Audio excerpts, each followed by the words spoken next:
नमस्कार दोस्तों, राधे राधे। आपका अपने से यूट्यूब चैनल हमारी संस्कृति हमारी धरोहर में हार्दिक स्वागत है।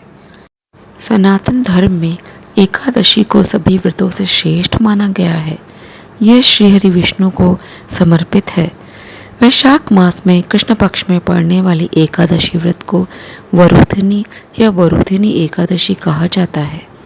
भगवान विष्णु के पंच रूप मंत्र हैं ओम अम वासुदेवाय नमः, ओम आम संकर्षणाय नमः, ओम अम प्रद्युम्नाय नमः, ओम अम अनिरुद्धाय नमः, ओम नारायणाय नमः।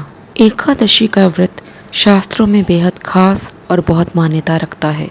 प्रत्येक मास में कृष्ण और शुक्ल पक्ष को मिलाकर 2 एकादशी पड़ती हैं, जिनका अपना ही खास और विशेष महत्व है।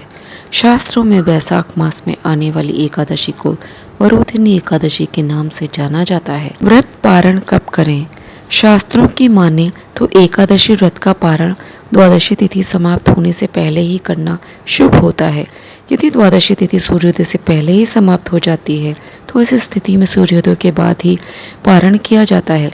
एकादशी व्रत का पारण हरिवासर के दौरान भी नहीं करना चाहिए।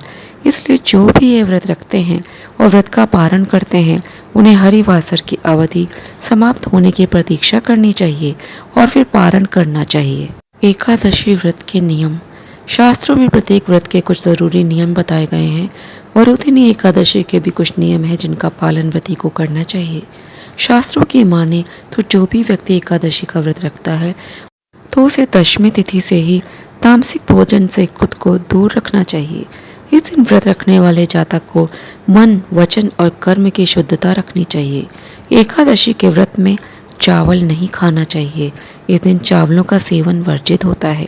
एकादशी के दिन लहसुन, प्याज और मसूर की दाल का सेवन भी नहीं करना चाहिए।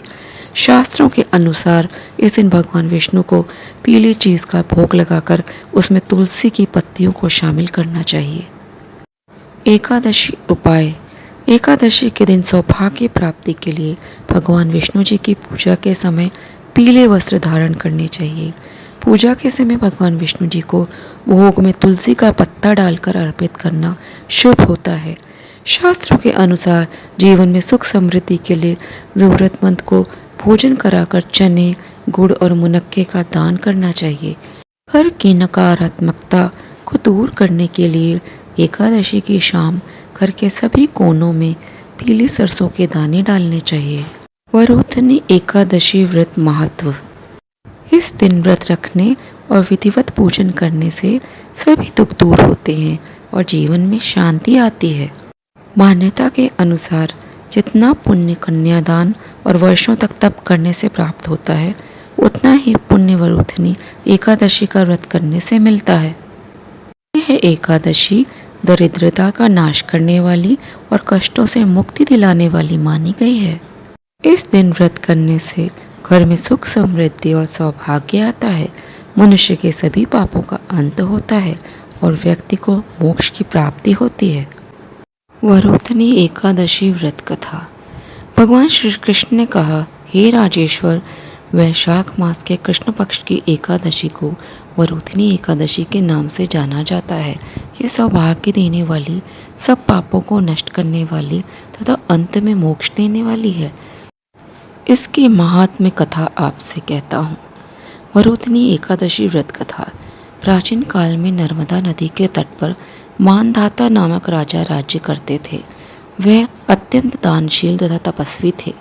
एक दिन जब वे जंगल में तपस्या कर रहे थे तभी न जाने कहाँ से एक जंगली भालू आया और राजा का पैर चबाने लगा। राजा पूर्ववत अपनी तपस्या में लीन रहे।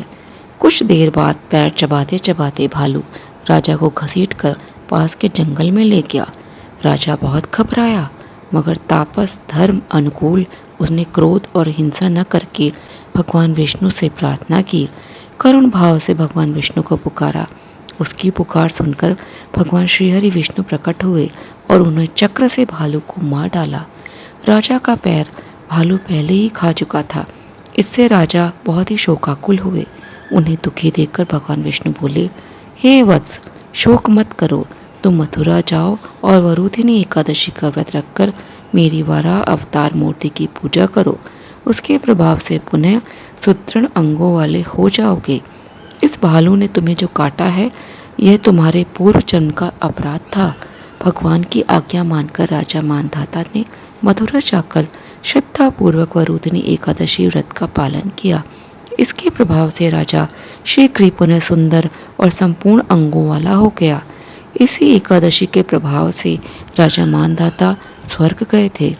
जो भी व्यक्ति भय से पीड़ित है, उसे वरुधिनी एकादशी का व्रत रखकर भगवान विष्णु का स्मरण करना चाहिए। इस व्रत को करने से समस्त पापों का नाश होकर मोक्ष मिलता है। तो दोस्तों, आपको मेरा ये वीडियो यदि पसंद आया हो तो चैनल को सब्सक्राइब करना ना भूलें। वीडियो को लाइक करें और शेयर करें और कमेंट बॉक्स में जाकर ओम नमो भगवते वासुदेवाय लिखना ना भूलिएगा। जय श्री कृष्णा, जय श्री राधे।